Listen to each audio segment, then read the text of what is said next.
Hey guys, welcome to the podcast of the Telangana history on our YouTube channel Lucky Podcasts. Our narration is based on the textbooks of Telugu Academy, narrated by John Michael and produced by Gujjala Chandrasekhar. Chapter 5 Asaf Jahis Part 1 Introduction.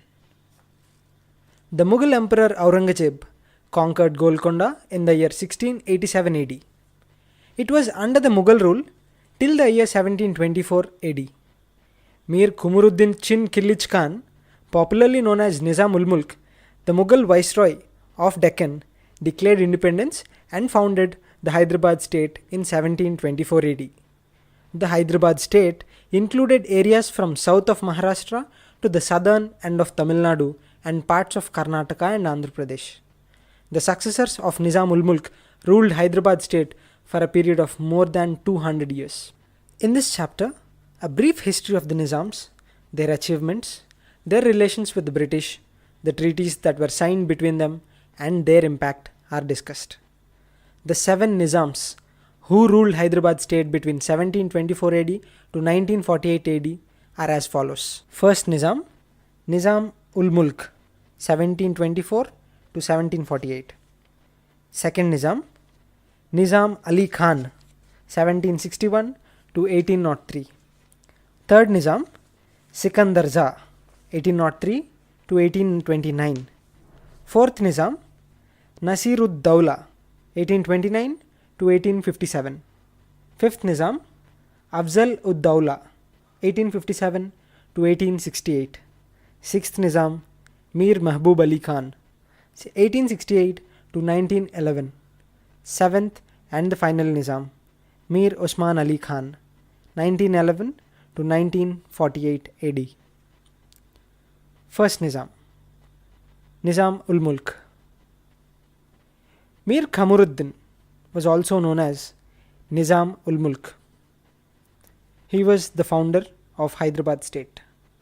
Initially, he was appointed as Mansabdar at the age of 6 under Mughal Emperor Aurangzeb.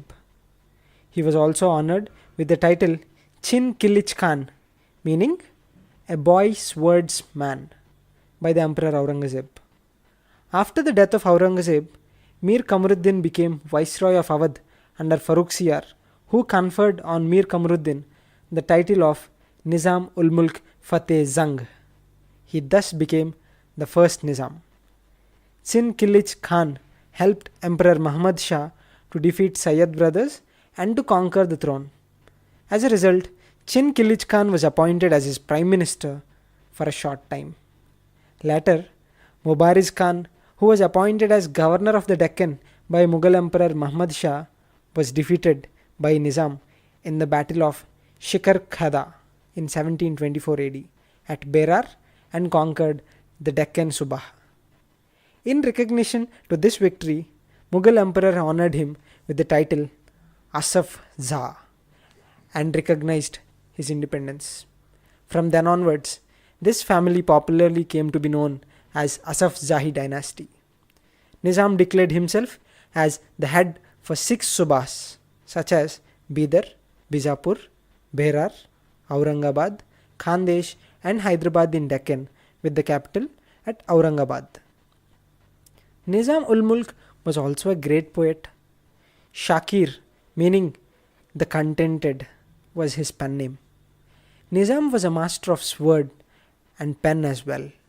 He died on 21st May 1748 AD at the age of 78 years. War of Succession. The death of first Nizam was followed by a war of succession. This situation was well exploited by the French and the English. The struggle for power between Nazir Jung, the second son of Nizam ul Mulk, and Muzaffar Jung, his grandson, created political confusion. Nazir Jung, the British nominee, defeated Muzaffar Jung. But Muzaffar Jung obtained support from the French and the King of Mysore. With the help of them, he defeated Nazir Jung in the Battle of Arcot. Having Muzaffar Jung as their puppet, the French put their forces at Hyderabad. When Muzaffar Jung was murdered, Bassi, the French general, supported and put his uncle, Salabat Jung on the throne. These rulers did not receive the title of Nizam because the Mughal emperor had not given the post of Subedar of Deccan to them. Second Nizam, Nizam Ali Khan, 1761 to 1803. Nizam Ali Khan was the fourth son of Nizam ul Mulk. He opposed the French influence in the affairs of Hyderabad. Nizam Ali deposed his brother Salabat Jung and became the ruler of Hyderabad. Robert Clive, who became governor of Bengal in 1765, persuaded the Mughal Emperor Shah Alam to issue a farman ceding the northern sarkars to the British. After negotiations, a treaty was concluded in 1766 by which English East India Company got the sarkars. But the total surrender took place on 18 September 1788, by which 5 northern sarkars, Srikakulam, Rajahmundry, Eluru, Mustafa Nagar, which is Kondapalli in Krishna districts, including Guntur, came under British control. Nizam Ali Khan was defeated by the Marathas in the War of Kharda in 1767. In this battle, he lost Nuldurg, Ahmednagar, Daulatabad, Burhanpur and Vizapur. In 1790, the Marathas, the Nizam and the East India Company formed a triple alliance against Tippu Sultan of Mysore. This alliance defeated Tippu in the Third Mysore War in 1790 and 92. As a share, Nizam got Gutti, Kadapa and an amount of 1 crore rupees. In return, the East India Company agreed to keep a permanent force at Hyderabad, which was to be paid by the Nizam. After the end of the Fourth Mysore War, the Nizam entered into a new treaty with the East India Company in October 1800. This treaty of General Offensive and Defensive Alliance is popularly known as the Treaty of Subsidiary Alliance. Under the terms of this treaty, the company's force at Hyderabad was to be further augmented. For the maintenance of these forces, the Nizam ceded to the East India Company all the territories acquired by him during the Mysore War: Kurnool, Adoni, Anantapur, Bellary, Rayadurgam, Madanapalli. These areas came to be known as the ceded districts, now popularly called as Rayalaseema. Nizam Ali Khan died in 1803 and was succeeded by his son Sikandar Jah. The longer reign of Nizam Ali Khan from 1762 to 1803 was very important in the history of Deccan. It was during this period that the East India Company gained complete ascendancy over the Nizam and forced on him as many as 6 treaties. By the treaties of 1766, 1788 and 1800, the company acquired the northern sarkars, Guntur and the ceded districts respectively. Sikandar Jah, 1803 to 1829. After the death of Nizam Ali Khan, his eldest son Sikandar Jah ascended the throne. During his period, the British power grew and the Second Maratha War broke out between the British and Marathas. Nizam did not support British wholeheartedly. Raja Mahipati Ram, who disliked the British, led the troops in this war. He was a friend of Nizam and also governor of Berar. British defeated Marathas in war fought on 23rd September 1803. The Governor General Wellesley took a serious view of Nizam's attitude towards the company and forced on Nizam a supplementary treaty on 15th December 1803. The treaty stated to honor the earlier agreement. Subsequently, Nizam appointed Mahipati Ram as Peshkar, but British opposed and replaced him with Chandulal. Military expenses rose high during this period due to the maintenance of the British military forces at Hyderabad. In 1811 AD, Henry Russell came as resident and he reorganized the administration. He introduced the military reforms and suppressed the revolts of Pindaris, Bills and Zamindars. Due to his reforms, a new army was formed in 1811, which is called the Russell Brigade or Hyderabad Contingent. This army played a crucial role in the wars with Maratha in 1811 AD. The maintenance of Hyderabad contingent became financial burden on the Nizam. At this juncture, Palmer and Company came for the support of Nizam. Palmer and Company. Palmer and Company was founded by William Palmer, son of General Palmer. He came to Hyderabad in 1799 and entered the Nizam's military service in 1812. Subsequently, he started the firm called Palmer and Company. The company included William Palmer and his two sons, his brother John Palmer, Rombold, the Madras governor, surgeon of the Hyderabad residency, and local Gujarati merchant Bankut Das.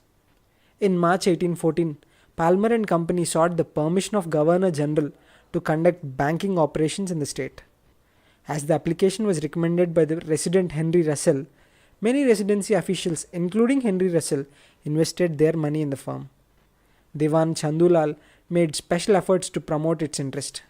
Government borrowed the money from the company at 25% interest. However, in 1867, William Palmer died due to heavy losses to his firm. Metcalf Reforms.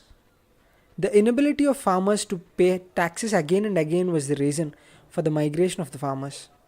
To increase the income of the government, Metcalf brought the following tax reforms. Metcalf reduced the government expenditure by reducing unnecessary military troops and appointed faithful talukdars for the collection of revenue. To increase the land revenue, he decided tax for 10 years by examining the fertility of soil and put an end to robbery and crime by appointing European officials. Steps were taken to control the deficit budget. The state was divided into districts and the local revenue officers were supervised by the British officials. This protected the farmers from exploitation. As a result of Metcalf's reforms, a loan of 60 lakhs was granted by the British government to the Nizam to pay off his debt to the Palmer and Company. In return, British East India Company stopped the annual payment of peshkush on northern sarkars of rupees 9 lakhs to the Nizam. Thus, the northern sarkars were permanently became a part of the British territory. Metcalf's reforms led to the improvement of resources of Hyderabad state. But these reforms were cancelled by Martin, who came as resident after Metcalf's pushing the state to its pre-existing position. Sikandar Jah spent a tired life under British authority. His beloved daughter died, and he died with a shock on 21st May 1829. Secunderabad was named after Sikandar Jah. Fourth Nizam, Nazir-ud-Dawla, 1829 to 1857. Mir Furkunda Ali Khan Nazir-ud-Dawla, son of Sikandar Jah, ascended the throne as fourth Nizam. He was born on 25th April 1794. During his reign, number of British officials were employed on civil services posts. In 1829, he requested the Governor General, William Bentinck, to withdraw the British officials. The Governor General agreed for the Nizam's request. During his period, several reforms were implemented and a system of revenue administration based on modern principles were introduced. Contractors and middlemen were eliminated. The state was divided into 16 districts. Talukdar was the head of the district and was responsible for civil and judicial administration in the district. Nazir-ud-Dawla prohibited sati in the Nizam state. During his reign, two important events took place. They are Wahhabi movement and secession of Berar. The secession of Berar.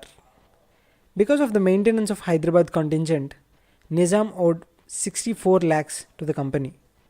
Governor informed Nizam that the entire debt must be cleared by 31st December 1850. However, the Nizam could clear half of the debt with his jewellery and own money and promised to pay remaining amount by the end of the year, but he could not keep his promise. So, on 21st May 1853, Nizam was forced to sign the Treaty of Berar, ceding the provinces of Berar districts of Darashif, Osmanabad, and Raichur Doab to the East India Company. After the conclusion of the treaty, the forces of Nizam were organized as Hyderabad contingent and made an auxiliary of British Indian Army. Nazir-ud-Dawla died on 16th May 1857 when the Sepoys revolt outbroke in North India. Fifth Nizam, Afzal-ud-Dawla, 1857 to 1869. Mir Tahniyat Ali Khan Afzal-ud-Dawla was born on 11th October 1821. He ascended the throne on 18th May 1857 and the Sepoys Mutiny was started on 17 July 1857. Rohillas attacked Residency, but Salar Jung I put down the attack. After suppressing the mutiny, British advised him to remove the name of Mughal Emperor Bahadur Shah from the coins and replace his name with Nizam ul Mulk Asaf Jahis. These coins were minted at Hyderabad. The coins were named as Hali Sikka. Kutba was replaced with the name of Nawab Afzal ud Dawla instead of Bahadur Shah Zafar, to the Mughal Emperor. The Nizam ceased to be a Mughal Subedar. After mutiny, Queen Victoria presented the title Grand Commander Star of India GCSI on 31st August 1861 to the Nizam. The relationship between British government and Nizam did not suffer any change even after the assumption of the government of India by the British Crown. The resident, however, became more influential. The Nizam enjoyed limited sovereignty and became a puppet in the hands of British Viceroy. The reign of Nawab Afzal ud Dawla was very eventful. Several districts were returned to the British in 1860. The Nizam gave the land to the Bombay-Madras railway line passing through the Hyderabad state in Raichur Doab. The railway line later was extended up to Wadi. The introduction of railway line in Hyderabad contributed much to the economic development of the state. During his period, the reforms carried out by Salar Jung I led to the modernization of Hyderabad. He constructed Afzalganj Mosque, Afzalganj Bridge, and Afzalganj Bazaar. He died on 26 February 1869 at the age of 42. He was succeeded by his son Mir Mahbub Ali Khan. 6th Nizam, Mir Mahbub Ali Khan, 1869 to 1911. At the time of Nizam Afzal ud Dawla's death, his son Mahbub Ali Khan was 2.5 years old. He was born on 17th August 1866. A council of regency was set up with Salar Jung, Amir-e-Khabir, Salar Jung II, and Raja Narendra Bahadur as guardians of the prince. Mirza Asha Beg, the grandson of Urdu poet Mirza Ghalib, was appointed as tutor to Mir Mahbub Ali Khan. In the year 1884, at the age of 18, he took charge of his government. The remarkable features of his administration was the formation of a Council of States or Cabinet Council. It recognized the rights of people to have a share in the formation of laws. The constitution of Cabinet Council is known as Khanun Ka e Mubarak, which briefly indicates the powers of the Prime Minister, departmental ministers, and also the duties of the secretaries. For the purpose of the framing of laws, the Legislative Council was formed in 1893 with 19 members and the Prime Minister as President. With these changes in administration, the Nizam devoted his attention towards the development. On 5th November 1902, an agreement was signed by the Nizam government assigning Berar district to the British on lease of payment of Rs 25 lakhs per annum. According to the agreement, Nizam's sovereignty was recognized over Berar and the Asaf Jahis flag was hoisted on Nizam's birthday. The Hyderabad contingent was also disbanded and absorbed in the British Army. The administrative reforms of Mir Mahbub Ali Khan were the revision of revenue settlements, establishment of cotton mills at Hyderabad, development of irrigation facilities, restoration of old tanks, sanitation and water supply, development of railways, strengthening the excise department, development of indigenous industries and trade and commerce. With all these, the economy was raised with the surplus budget. Education was also given special attention. Number of schools were established in all parts of the province. Revenue, police and judicial departments were organized on modern lines.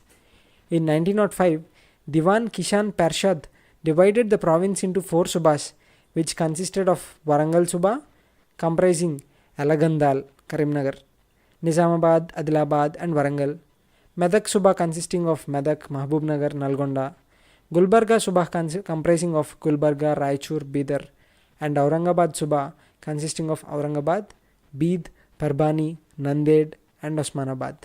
With these divisions, the administration became much more easy. Other reforms of Nawab Mahbub Ali Khan were founding of Madrasa-e-Aliya school, Mahbubia Girls' School, and Darus ul Ulum School, Mahbub College, Alia College were established in his period. Asafia State Library was set up in 1891, which had rare collections of manuscripts in Arabic and Persian languages. In 1884, Urdu was made official language in the place of Persian. On 5th February 1885, Queen Empress of England conferred upon His Highness the honor of Grand Commander of the Star of India. In the remembrance of the death of Queen Victoria, the Queen Victoria Memorial Orphanage was constructed at Sarur Nagar in 1905. At the time of floods of River Musi in 1908, he offered prayers and provided shelter to the victims. Government set up a refugee camp and distributed cloths. 11 kitchens were opened to provide food to the refugees. In 1909, he invited engineer Mokshagundam Visveswaraya to build a bridge across Musi. The early works of Nagarjuna Sagar Dam was also taken. Political and social changes took place in his reign. A social organization called Young Men Improvement Society was established. A branch of Annie Besant's Theosophical Society was set up at Chadarghat in 1882. The Hindu Social Club of Chadarghat was started under the presidency of Raja Murli Manohar Bahadur. The Arya Samaj established its branch in 1892. It stood for reforms in Hindu society. All these organizations played a crucial role in changing the public opinion. Nizam 7. Mir Osman Ali Khan, 1911 to 1948. Mir Osman Ali Khan, son of Mahbub Ali Khan, was born on 6th April 1886. He ascended the throne as the 7th Nizam in 1911. From the very beginning, Osman Ali Khan ruled the provinces with strong determination and introduced many reforms to improve the administration. During the early years of his reign, he acquired a first-hand knowledge of conditions in the districts by making frequent tours. Both rich and poor were expected to offer a nazar to the Nizam, which was made compulsory. He abolished the Devdasi system and bonded labor from the province. He took a serious note on the hobbies of rich like cockfighting and bullfighting. He prohibited smoking in court hall and issued an order to all officials to wear cap and dastar. He stopped cow slaughtering at his place by issuing a farman in 1920. Summary of all the 7 Nizams. Asaf Jahis ruled Hyderabad for over 224 years and turned it into one of the greatest regions in India. The 7 rulers of Asaf Jahis were successful in stabilizing the condition of Hyderabad and led Hyderabad towards the process of development. Hyderabad stepped into modern era in the reign of Mahbub Ali Khan and reached the highest development during the reign of Mir Osman Ali Khan. Thus, a strong foundation for the present-day modern Hyderabad was laid during their period. Asaf Jahis occupy a prominent place not only in Deccan history but also in the history of India. End of Part 1, Chapter 5. You are listening to a podcast of the Telangana history on our YouTube channel, Lucky Podcasts. Our narrations are based on the textbook of the Telugu Academy, narrated by John Michael and produced by Gujjula Chandrasekhar. For more such wonderful content, please subscribe to our YouTube channel, Lucky Podcasts.